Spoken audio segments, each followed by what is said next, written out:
Folks, welcome to the Jake Feinberg Show. And as I continue to dig deeper and dig for gold from the swing era and the bebop era, and then into the 60s, 70s, and 80s, for a film documentary on Stan Getz, it's an honor to connect with people that were involved with Stan on different levels, maybe younger than him, peers, but come from musical families as well. And my next guest is somebody who can speak to all of that, Cathy Rich, daughter of Buddy Rich. Welcome to the Jake Feinberg Show. Hi, Jake. How are you? It's really nice to connect with you, my friend. Thank you. Nice to be connected. Yeah, no, and I friended you on Facebook, so make sure to friend me because you can see what I'm. Nobody's doing what I'm doing at 38 years old as far as disseminating wisdom, knowledge, empowerment, and enlightenment from masters who, well, like Sonny Fortune, I played. I had him on my radio show 2 weeks ago, and after talking about out-of-body experiences, I played him live from Buddy's place. There you go. I played him this tune that he played. He was in that band where they were all in white tuxes, and or whatever. Yeah. And it was a flute solo, and he couldn't even believe it was him. I'll send it to you.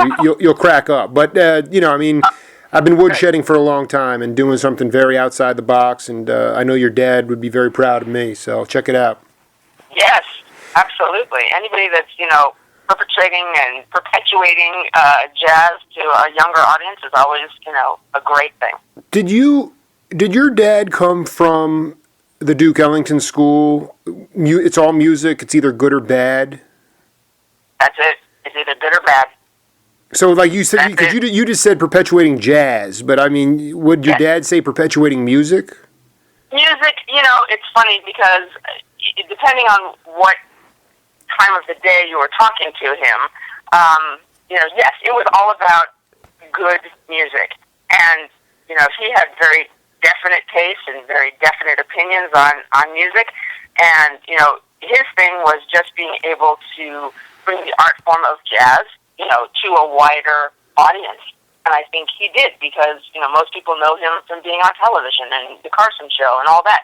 And, he was able to reach so many people by being on that show, more than, if you toured, which you did 300 days a year, you're still not going to reach as many people as if you're on television. That's very true. And we weren't in the time of The Voice or America's Got Talent or anything like that. I mean, right. It's consistent. Thank God. Well, I mean, can you speak to the idea of why improvisational, melodic improvisation was so popular at that time, as opposed, where you just, I mean, essentially jazz was really the... Jazz was popular music. Yes, that's right. That was it. And so that was, you didn't really have anything to compare it to because that was the music of the day, coming out of, the swing era and bebop and, all that stuff. That was it. So, then obviously then R&B and Elvis and the Beatles and that all came later, but then it kind of branched out from jazz. That's right, but even more so like just improvisational. I mean, when I look at Stan, covering Stan, I mean, even going back to Woody Herman or the bebop decade of the 50s, I mean, that guy was improvising melodically, just like at an incredible level. I mean, you could write lyrics to his melodies, but he just was blowing, and people would, and just chorus after chorus after chorus, and people got off on that. And now, it's fascinating now. We don't live in a time like that now. No, unfortunately, we live in an era now where, you're famous for 10 minutes, you get a million hits on YouTube, and that's it. And, unfortunately, you don't have to, hone a craft anymore. That's where, these people start. My dad started when he was 3 years old. And, his career never stopped from the time he was 3 until the day he died. So, you were constantly learning and constantly listening and constantly, thrust into what was going on in music at that time. And so you were constantly learning. So, the same with Stan, I would assume, is that, you start at such a young age And, obviously, certain people are given a gift. I believe Stan Getz was given a gift. My father had a gift. There's no way that you can, figure out what that man did because he started at such a young age. And, like Mozart, he started, composing at 3. Same kind of thing. There are certain people that are just, that have a gift. What do you think your dad's gift was? Well, I believe that, to be able to, at, 18 months old was when, my grandparents told me that, they thought he was sitting in the high chair in the kitchen and the radio was playing and he was tapping to music on the radio. Yeah, right. No, yeah. My grandfather, who was, in vaudeville, and my grandmother was in vaudeville, and my grandfather was listening. He's like, well, that kid's tapping in time to the music. So they're like, nah, so they kept changing the station, and every music that came on, he was playing in time to that music. So, obviously, if my grandfather hadn't had an ear, or, been able to witness that this child was, doing things that a child of 18 months old would never be able to do, probably my father, eventually it would have happened no matter, how you sliced it, it would have happened. But my grandfather, just happened to have an ear and an eye, and, that was it. So and his gift, on, his gift, they put him in their act, and that was it. Yeah, his gift was rhythm. I mean, he really just felt. His gift was absolutely, but his, I can't, I lived with him my whole life, and saw him play a billion times, and each time was different. Each time you're mesmerized by the level of, especially now looking back on things and seeing where music has come in all these years. It's pretty incredible that I was able to be a part of his life because it was so unbelievable, and the talent was so amazing that, today, when I look around, because I come from a place where, everything was at a level, and so now, things are not at that level, and it's kind of sad because there really isn't that anymore. And I also think it's a reflection on the values of society too. I mean, you don't have a touring circuit anymore. You look at musicianship now at a macro level, and it's viewed as art. It's not work. Stan considered it work that he loved, and you got paid to play. It wasn't pay to play. It was so. To me, shrinking venues. You don't have the opportunities to play live on the bandstand 7 nights a week. You can't travel the country. There is no record industry anymore. And you got cats that are playing for the door or paying to play. So that, to me, speaks to a societal shift, a value shift. It's not necessarily... And, of course, and then on top of that, the language of music is being developed within academia, and I think... Your dad would probably laugh at that, and Stan, because it is what it is. But you're not going to grow the language of music or any genre of music within the 4 walls of academia. So, that's a discussion for another time. But I wanted to ask you: did your father talk about the life of a jazzer in the '40s? What his experiences were like? Well, in the '40s, he was with Tommy Dorsey. He was with Artie Shaw, and he was already, when he joined Tommy Dorsey, he was already a star. I mean, he was already, at a level. So, he never really struggled in the way that, a young musician coming up would struggle as far as, because, his talent was so great that, anyone that came, certainly the people that were looking for somebody from the Tommy Dorsey band came to see him, and they were like, you've got the job. So, no, he never had to sort of audition, let's put it that way, because the legend of how he played was already, throughout the music business at that time. So, no, was it difficult for him? I don't know. He never really spoke of, it being difficult or that it was a struggle. I mean, he and Frank Sinatra were roommates on the Tommy Dorsey band, and that was interesting. But that, sort of started a lifelong friendship. But no, he he was interesting in that he didn't really talk about what happened in the past. He was really kind of a person who was always looking forward, which is why, when he formed his band in '66, he wanted the book to contain, popular music that was fresh of that day. He had the Beatles and the Doors and, all that stuff in his book, because that was, he was always not about nostalgia. Didn't want to look back. If you asked him about his childhood, he never wanted to talk about it. It was always about, what are we doing tomorrow? So, no. I mean, listen. I dig completely. I mean, those cats. He never let the grass grow underneath his feet. I mean, he was. But I meant more like there is a lifestyle. I mean, when Stan was in Tea Garden, he said, "I learned how to bend my right arm." He was drinking heavily at that point. I'm just curious about. Right.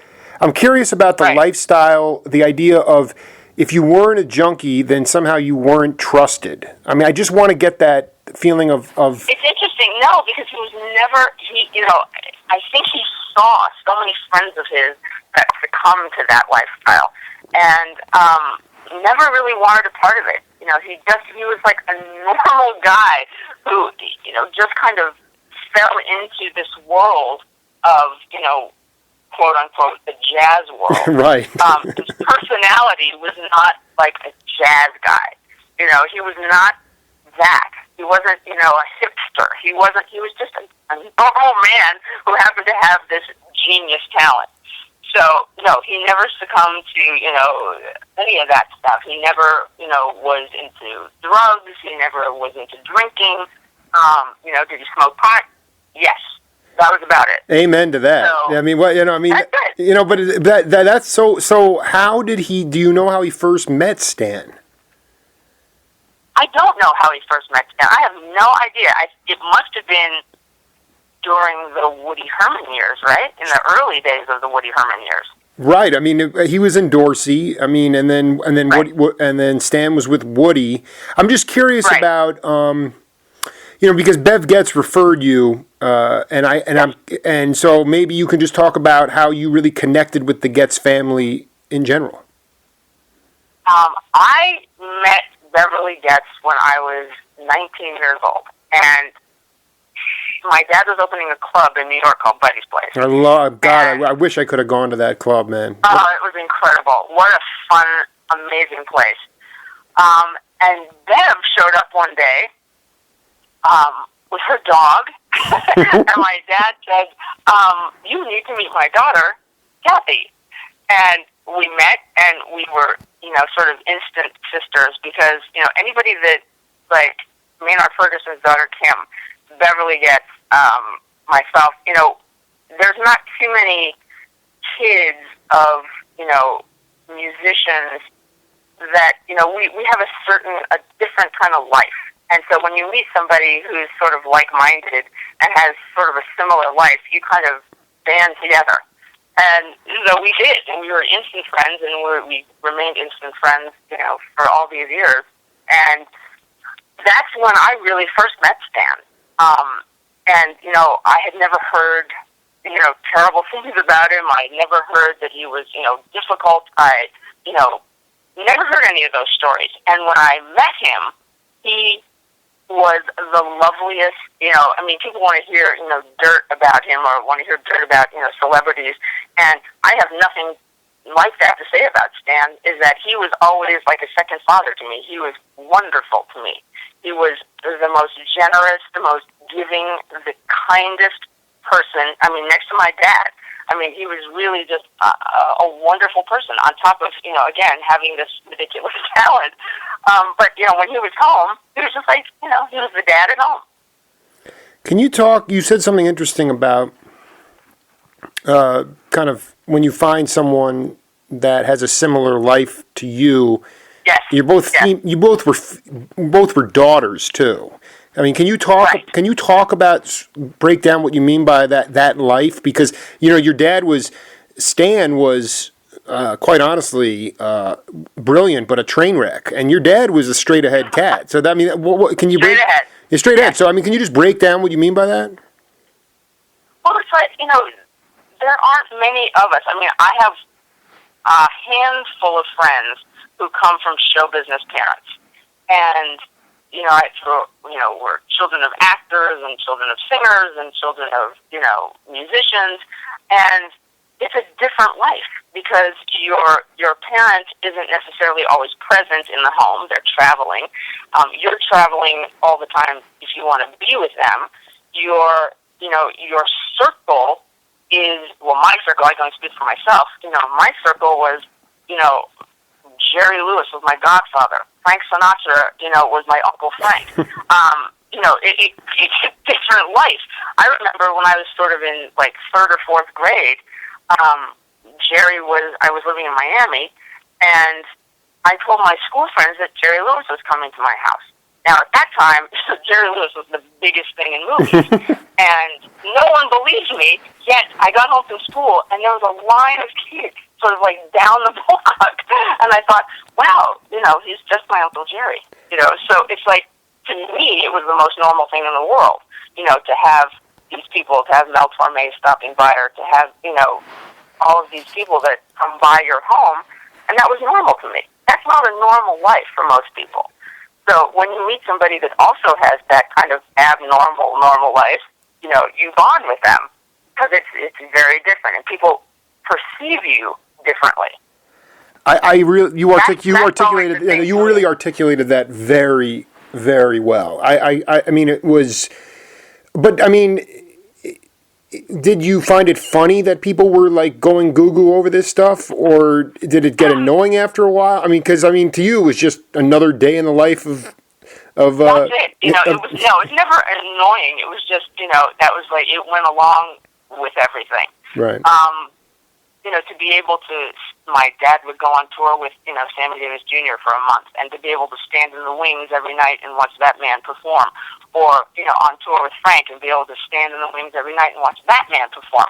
I mean, most people don't have that kind of life. And no, it was never annoying. I never, to this day, I feel so blessed that I, have that life and, continue to have that life because of the friendships that I made through my dad. Oh, it's beautiful. It's unbelievable. I was out in L.A. doing a video shoot for this documentary 2 weeks ago and I think Johnny Mandel came up, 91 years old, drove himself in and we got to talking and I always found it was interesting. I always used to find this album with your dad and Mel Torme, and I'm like, why are these two? Not that they were not friends. I said, but why did they make this album? And it turns out Mel was vital in teaching your dad drumming. Can you talk about their drumming? No, that's untrue.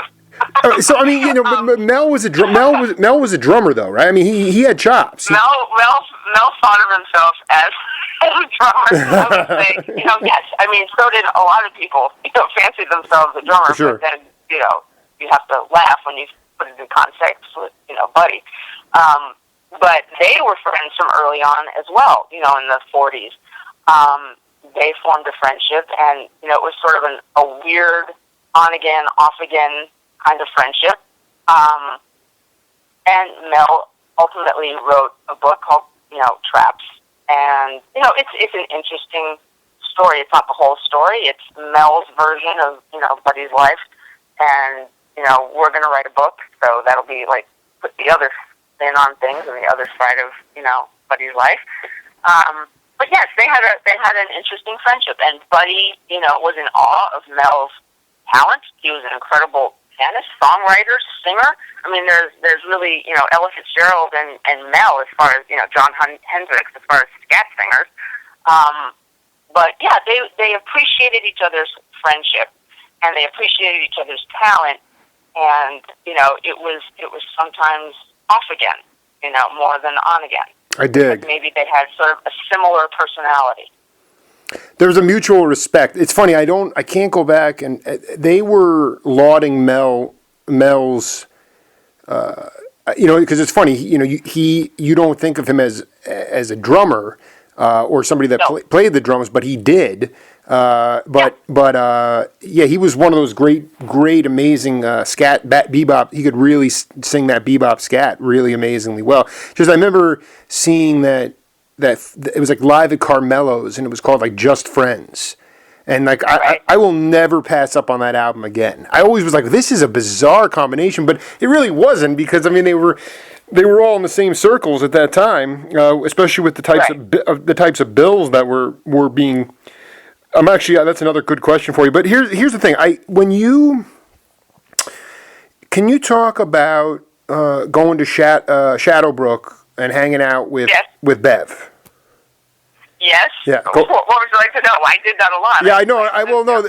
Specifically, there was a time when Stan called you and said Monica had a gun, is going to kill me, and and you drove over. Yes.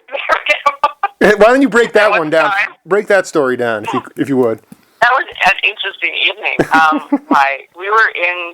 Luckily my dad was home at the time. We were in New York, and Van called, and Buddy answered his phone, and he's like, "You've got to come out here." Now, Shadowbrook was about 40 minutes from the city, and it was like 9:00 at night.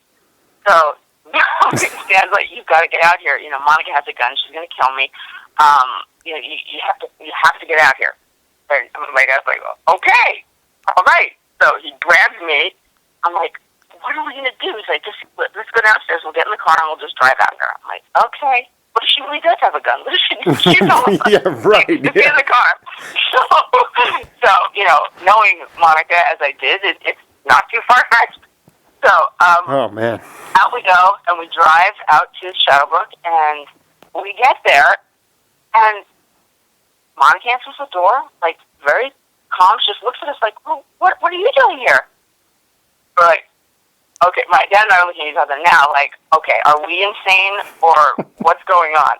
So she invites us in, and she makes tea and whatever, and everything's calm and fine, and Stan's in the library, and we go in the library, and he's just sitting there with, like, a look on his face, and obviously, I don't know if she had threatened him and said, if you say anything when they get here, I will kill you all, or, I have no idea, but we just kept looking at each other, for the hour or whatever that we spent there, because Stan was pretending like nothing happened, and Monica, as she would do, was pretending like nothing was going on, and, we all sat there having tea, like, in a very, surreal, crazy way. That is that is bizarre. Oh, that is bizarre. It was the weirdest freaking thing you could ever imagine.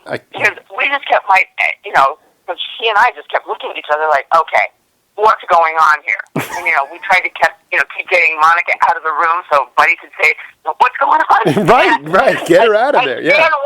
He wouldn't say anything. It's like, I don't know. To this day, I have no idea what was going on. You left. So you left. Everything was fine. Yeah, you left the house without ever addressing his original phone call. Ever. Absolutely. It never got resolved, never said another word. I mean, to this day, not another word was ever said about it. I don't know. But I mean, you know that phone call did occur, and that your dad was talking to Stan. And I was actually in the car driving out there, and that we sat in that ridiculous room pretending that everything was fine, that we're having tea, and, that was it. Nothing was ever said. So I don't know. I'm thinking either she had someone pointing a gun at Stan's head, or, in another part of the room, and so he couldn't say anything. Well, I don't know. It was crazy.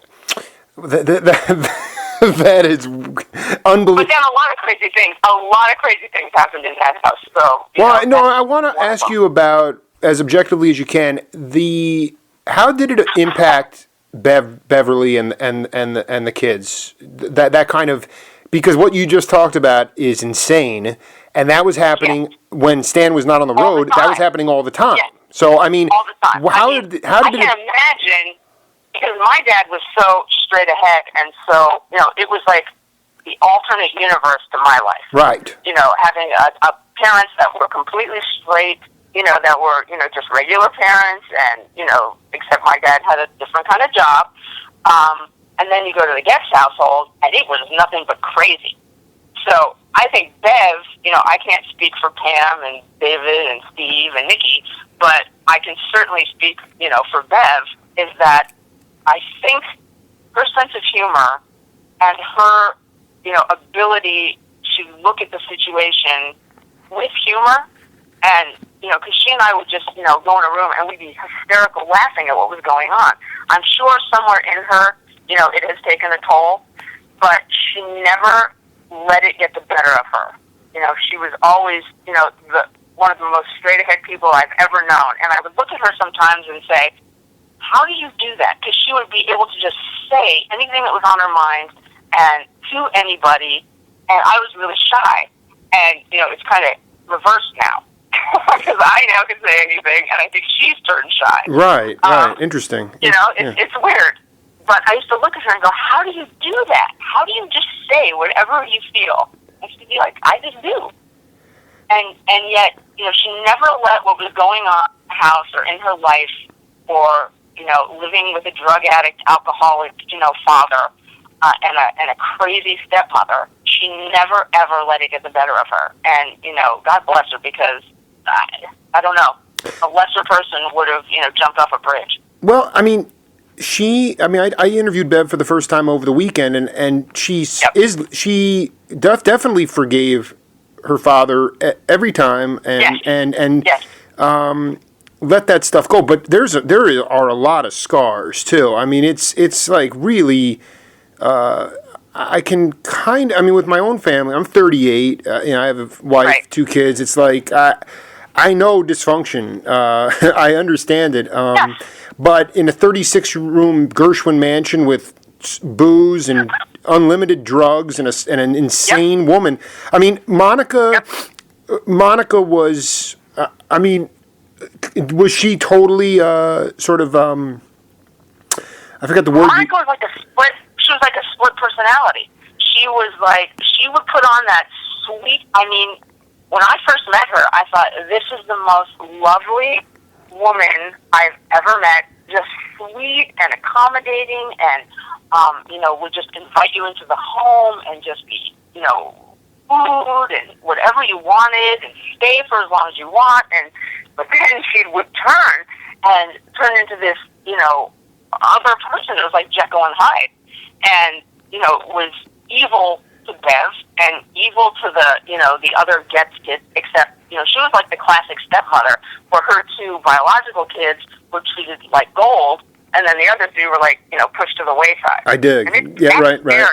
Well, but what's really scary is that you could say Stan Getz was Jekyll and Hyde too. You had 2 Jekyll and Hydes in the house. I mean, that is. Let me just tell you one thing. Go ahead. Yeah. Tell you one thing. Yeah. In all the years that I knew Stan, I never saw that side of him. I know, Never. and you're like I know, and you're like the 20th cat that has said that. Johnny Mandel said it. He goes, Stan was always beautiful to me, but I know the stories, and everyone says I know the story. Now, some cats, I know, but that's the part of it that is.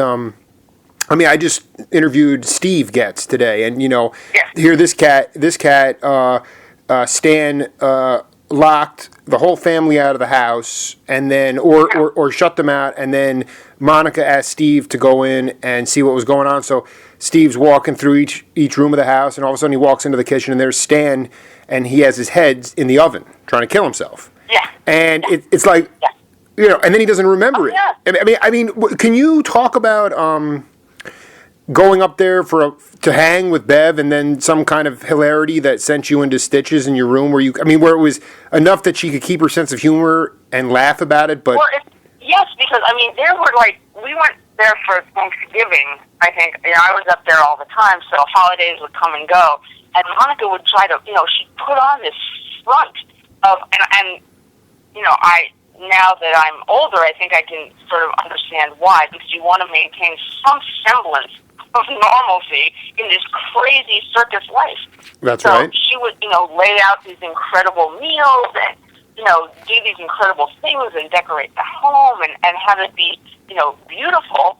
And then in the next 5 minutes, there's food flying everywhere and people are screaming, and it's complete, insanity. And Bev and I are running upstairs and locking ourselves in her room and just, looking out the door going, wow, this is crazy. Who thought Thanksgiving was going to happen like this? And we just, watch TV and laugh about it. So it was like it was almost like she was able to joke about it because Bev was able to make humor about it because it was just a normal thing.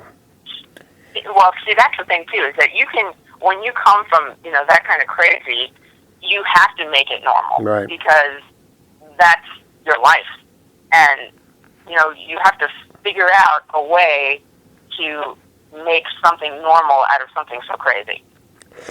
I think she did it. This is so fascinating. I mean, I really, to me, it's such a cool. I mean, jazz was a subculture for many years, and and really, your dad and Stan were two white cats who could play this music, right? And yet, Stan was about as a heavy drug and alcohol abuser as you could find. Your dad was straight ahead.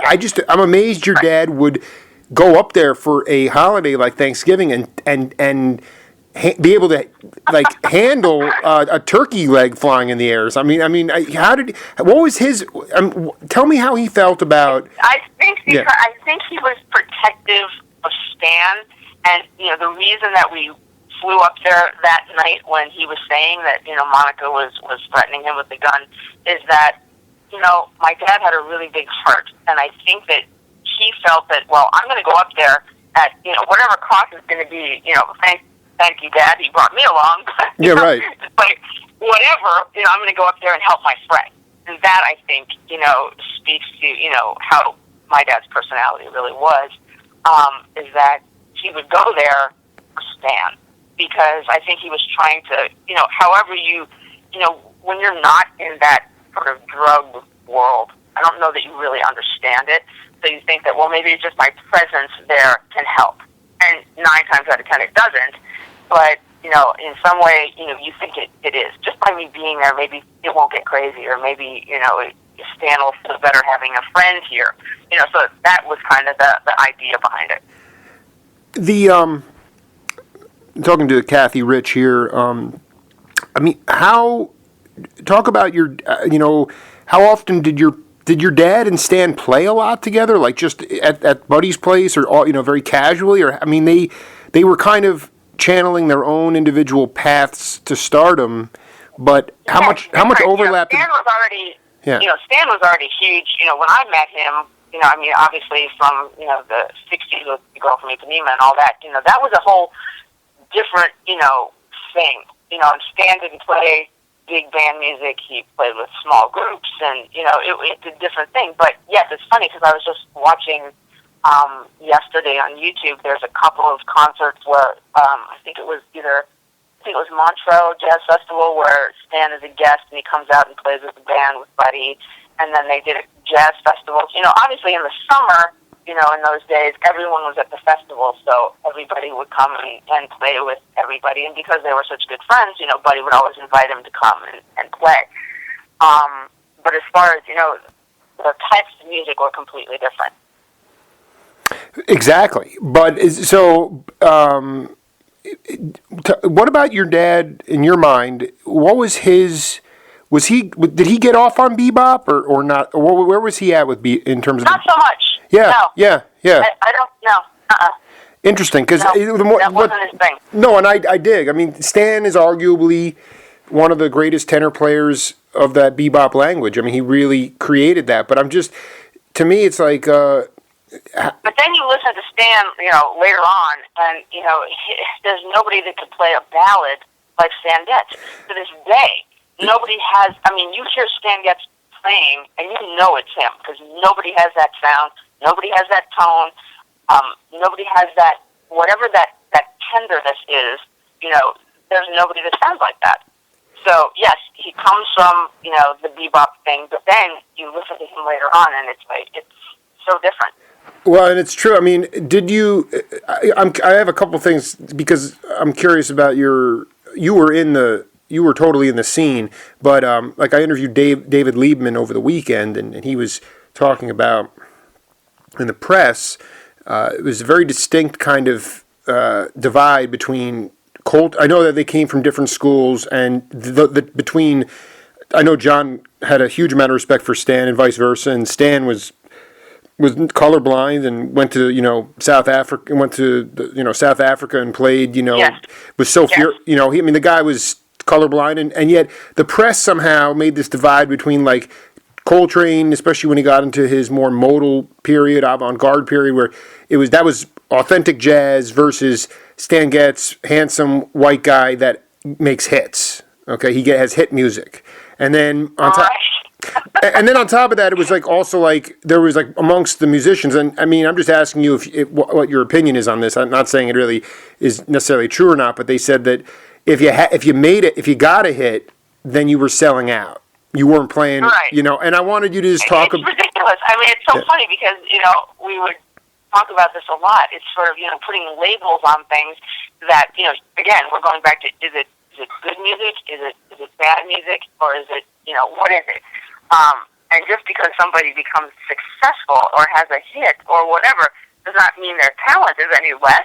It just means that they, crossed over another barrier right. and were able to sing their music, to a wider audience. Mm-hmm. So, I mean, my dad would laugh about that. He said, okay, so I won the Playboy Jazz Poll last year. I didn't win it this year, so does that mean I'm a lesser player? Does it mean I can't play now because I didn't win this year? So, it's all that labeling stuff, and, I think there's a lot of jealousy, there's a lot of, it's all that, but it's still there today. So, we can't say that times have changed because they really haven't. No, they haven't. Like, and in fact, and with the lack of, like we talked about, the dynamics changing so much, in some ways it's gotten worse. Yes. Yes. And not having. I remember this conga player told me the margins have gotten a lot narrower. So exactly, in fairness, there's also, I'm sure your dad, as much as anybody, enjoyed the commerce that Europe and Japan provided for jazz music. But now there are so many homegrown jazzers in Europe. The competition is just so much headier, and then there's all this, and then there's almost a saturation of material. I mean, you have all this stuff on. I guess it's like, these cats, your dad included, they might have listened to some vinyl, some records, but I mean, ultimately, like, they just developed their own sounds on the bandstand, and now it's like, it's really hard for cats to develop their own individual sound. It's very hard to tell who's playing because there's so much out there that unless you literally close yourself off and maybe go to some sort of commune or lavender farm somewhere, and just play, I mean, it's really hard to develop your own individual sound, which is what you're doing. That is absolutely true. Because, where technology has made the world a lot smaller, that can be good and bad. Because obviously with YouTube and, all, downloading and all this stuff and everything is so accessible that, nobody really has a chance to be an individual. And, there's a very, very small number of people to me that, have the ability to sort of stand out and, because the jazz world as it is, I'm not a big jazz fan. I know that's funny coming from me, but, jazz was never my thing. I grew up in the rock era, so, I know all of the jazz people are going, oh my God, what is she saying? But, that's just how it is. I can comment on things that I know about because I lived it, but as far as, who the new jazz sensations are today, I couldn't tell you. No, what you don't even realize is, I have devoted my program to this period of time when the late 60s and early 70s was the most scintillating time in music. LSD was legal. So, you had mind expansion and this electronic instruments were being incorporated. We didn't have electronic music or house music or anything like that, but you had, it was infectious. And I'm not a jazz, to me, it's like that's part of, jazz is inherently a street music. It's a black street music, and it's gotten so intellectualized that and the smooth jazz thing. And there's a whole thing about pacification, and we can get into this, at a later date. But it's like this. Right. I'm with you. I mean, to me, it's like you were a child of a product of this cross pollination of of music that was just scintillating. Right. It was unbelievable, and and Stan and your dad. Both. I mean, I know Stan used an Echoplex on his saxophone for a minute, and Yep. your dad was playing, Herbie Hancock tunes, like Chameleon, like it was like. Oh, yeah, he was playing, because I was, I like to think that, because of the music I was listening to, when he formed the band in '66, I was a little kid, and, I was listening to the Beatles, and I was listening to the Stones, and I was listening to, whatever was popular at the time, and, I would make him come and listen to these things, and he heard the musicality in certain things that I played him. Other things, he wanted to throw me out of the room. But, there were certain things that he would hear and he'd go, that's something I can work with. So, Do you remember anything specific? Can you point to one specific rock thing that he got off on that you played for him? Well, I was playing the Beatles, and I was, still am, like the number one Beatle fan. Sure. But I was playing Norwegian Wood, and obviously he loved that because he had a chart written immediately, and that is still, to this day, one of the most popular charts in the book. So, he would always, listen. He had tunes from the Doors. He had tunes. My favorite, Broadway show was Jesus Christ Superstar. He had music from Jesus Christ Superstar written for the band. I mean, he was always, open-eared to things. Big ears. Big ears. Again, big ears, and if it was good, again, if he heard something in it that he thought would lend itself to the band, he would do it. Again, it wasn't about playing, Sleepy Lagoon with Harry James. He was out of all that. Yeah, well, also, he was like, he was. I mean, I would venture to say he was bored to death of jazz standards at a certain point. He wanted to move on. He wanted to keep increasing. Because that's just how he was. I mean, it was just about you're constantly in a forward motion. Don't talk to me about yesterday. Talk to me about what's happening, in the next phase. I don't want to talk about what happened yesterday because it's already gone. Let's figure out what's going to happen, in a week or in, 3 days. Right. No, I mean, I completely. It's funny that you just crystallized that completely. Were you and Bev part of a vocal group with your dad? We certainly were. Because I wanted to make sure that let's just maybe we can. I'd love to get that story. I know you got other things to do, but I just would love to get that story out there as far as how that materialized and what that. I mean, you and Bev were super close. I mean, you guys really did a lot together. We absolutely did many things together. We traveled together. She at one point, I stayed in New York, and she went actually on the road with my dad and acted as road manager in Europe for a tour that he did there. Wow. So we were trying to get her out of New York, get her away from certain elements that weren't necessarily healthy for her. And my mother said, "You get Bev and you get her on a plane and you get her out of New York." And I was like, "Okay, we can do that." So she went with my dad and I stayed home. How the singing thing came about is that, I've always been a singer. And Michelle Hendricks, who is John Hendricks' daughter, sure, came to New York and was living with us. And we always were singing together. I mean, when Buddy did an album called Rich in London, and Michelle and her sister Colleen and I sang on the album. So we were always, there was always singing going on, there was always music going on. And then when Michelle moved to New York, we wanted to do something, we wanted to sing together, so we kind of put a vocal group together, and we were, singing. And then, a couple of those people didn't work out, and then Bev sort of came into the picture, and we forced her. I think she was an unwilling participant in the vocal group, because she was always very shy. At that point, as far as singing, her singing went, she was very shy about it and didn't think, she was good. And I'm like, "Oh, you're going to be fine." So, we forced her into the group, and she was great. I mean, everything, worked out fine. We sang at Buddy's place an entire summer. We went on television shows. We did the Carson show. We did the Mike Douglas show at the time. Then we went and joined her brother, Steve, had a group. That's right. In Denver, and we called it Getz, and Rich. And we were there. We were in Denver with him for a year singing. So, Get out of here! Is there YouTube of this stuff? Is there any video out there? I don't think so. Are you just you don't want me to you don't want me to see it? I mean, this to me is like no, yeah. oh no, absolutely. I mean, this is I mean, you were like basically. Well, first of all, when I interviewed John Hendricks like 2 years ago, he said that when he was living in San Francisco, his daughters were talking on the phone, bringing up such a high phone bill that he bought a payphone for the house, which is just that is true. Yeah, right. It's just so epically classic. But then, I mean, you were like, I mean, I would die. I mean, you guys were you?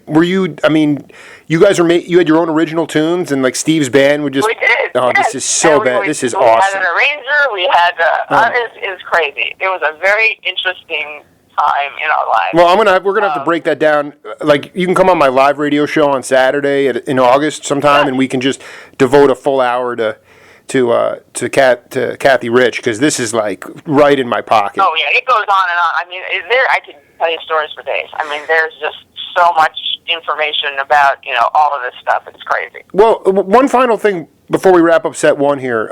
If you could, could you just talk about the best you can?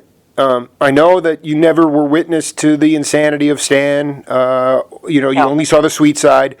How do you rationalize this person who basically became known as having the sound, this beautiful sound, and a guy who definitely was manic depressive and very could be very evil at times? I mean, where like in looking back on it, how would you how do you square that circle?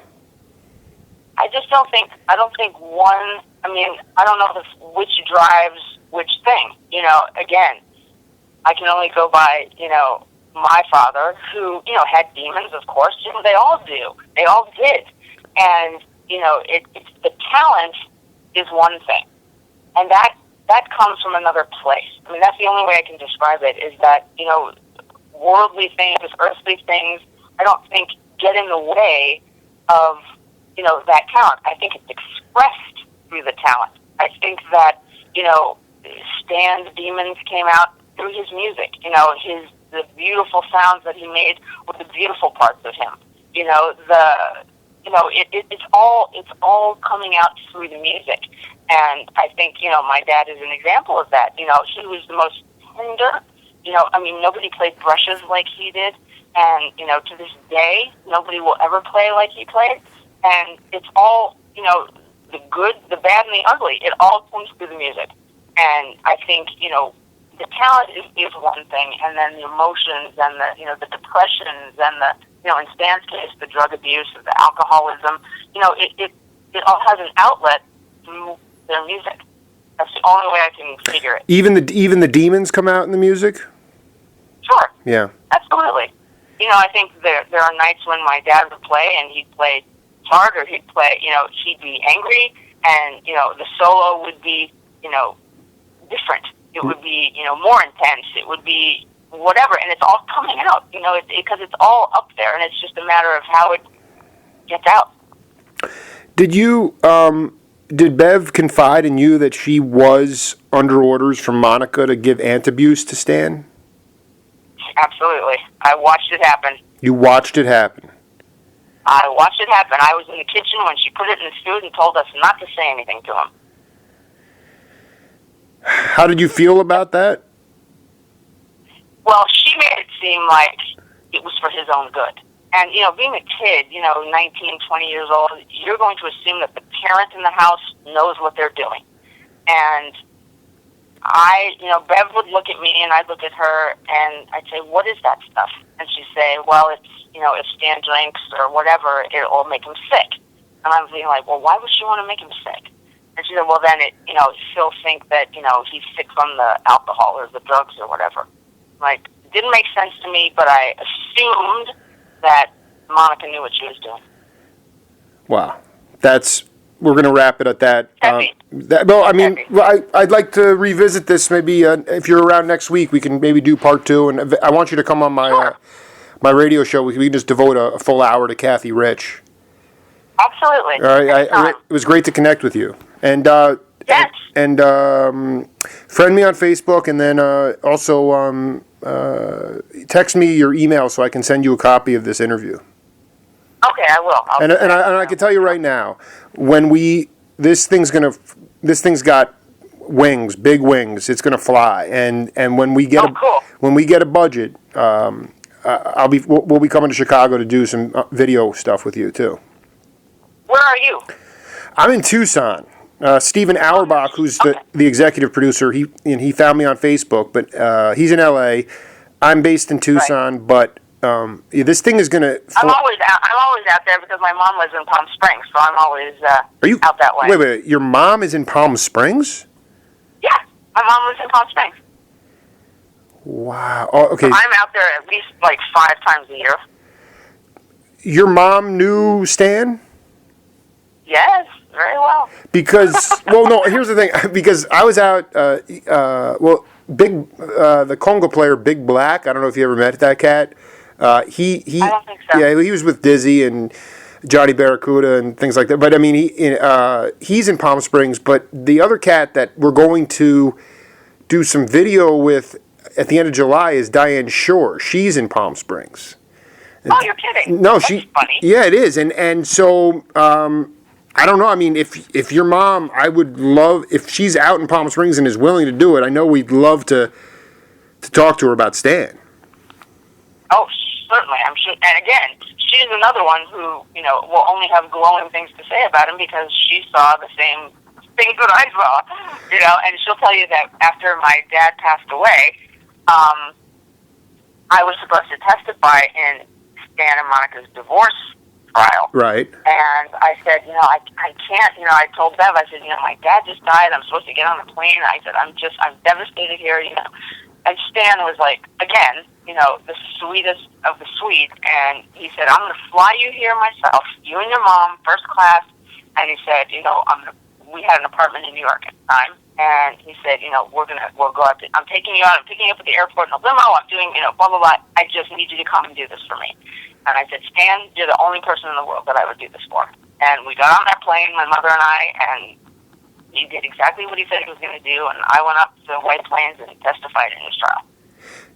Did you specifically talk about the witnessing the ant abuse? Yeah, that's unbelievable. Yep. So, I mean, how do you want to, can you connect me with your mom in some way?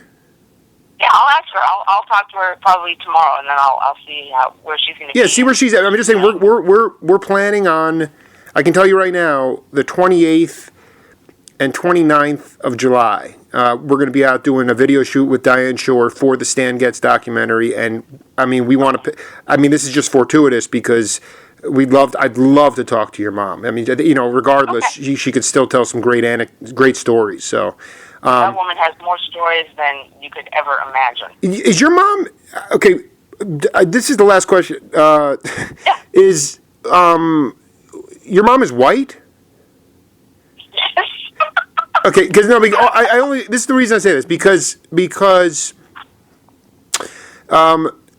Buddy, there was this. But how long were your mom and dad married? Were they married for a long time? The whole time. Yes. So then, why is there this picture of this? There's this beautiful Asian girl next. That's with. She looks Asian. I don't know. In the very live at Buddy's place, in the gatefold. Yeah. Who is that? That's me. That's you. That's me. You look like. I mean, my wife's Taiwanese. This woman looks. Like Malaysian. It's so funny. The whole time growing up, people always asked me if I was Asian. So yes. Oh I my have God! Blonde hair, so I look less. You Asian. were. I mean, I most beautiful woman. I mean, next to my wife, I've never seen such. I was like, if that was Stan's. I thought that was Stan's wife. I'm sorry. I thought that was Buddy's. Oh. I thought that was Buddy's wife. I thought it was your dad's wife. Wow. You literally look. I mean, that's amazing. You have no Asian blood in you, as far as you know. No, as far as I know, no. And you know what I'm talking. You know the picture. Those, ancestry things. I probably do. Right. Wow. That is so tripped out. All right. I'll call you in a couple of days. Right. It was really good to talk to you. And you. And I'll talk to you soon. Cheers. Okay, bye-bye. Bye.